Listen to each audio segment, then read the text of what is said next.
Tensions with Iran seem to be escalating fast, with U.S. carrier dispatched to the region and an apparent Iranian attack on two tankers. Now, there's no question the Islamic Republic of Iran is a bad actor on the world stage, with a horrific record on human rights and longtime support for terrorists. But with little appetite for another Mideast war, a view apparently held by President Trump, you might ask, who's cheerleading for conflict? Well, it turns out the chorus includes U.S. taxpayer-funded trolls targeting journalists on social media. Welcome to a new chapter in the disinformation wars. Front and center is Washington Post columnist and CNN contributor Jason Rezaian, who you may know best as the journalist held in an Iranian prison for 18 months. Now, he's about the last person you'd expect to be labeled an Iranian mouthpiece, apologist, or collaborator, but those were the kinds of slurs directed at him and others by the Iran Disinformation Project on social media. His sin is apparently not being sufficiently enthusiastic about regime change. To be clear, Jason supports a secular and democratic future for Iran, but he's been critical of ramped-up economic sanctions and the threat of military intervention, repeated by Secretary Pompeo again this weekend. What makes this story more than troll bites man is the Iran Disinformation Project was funded by the U.S. State Department as part of its Global Engagement Center, which is supposed to fight online disinformation and propaganda. But in this case, it appears they did exactly the things they were supposed to fight.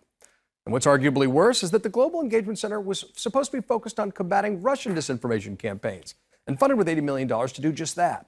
But President Obama's former director for global engagement, Brett Bruen, told CNN this. The Trump administration didn't really want to spend it because that meant recognizing that what Russia was doing on information warfare was a real threat.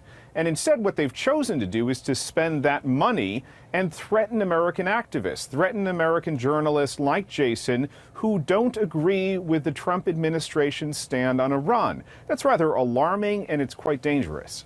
Apparently alarming enough that the State Department decided to suspend their funding of the program after reporters started asking questions. But the online drumbeat echoes on.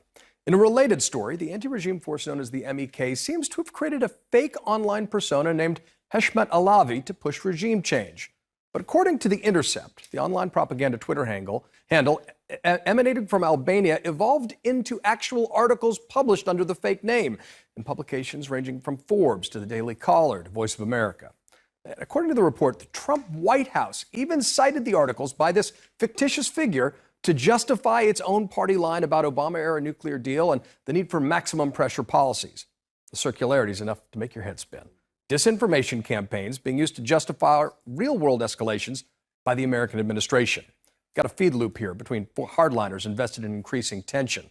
Now, there's no moral equivalence between Iran and the United States, but that clear line threatens to become a bit blurry when the U.S. funds disinformation campaigns that attack people who don't parrot the party line.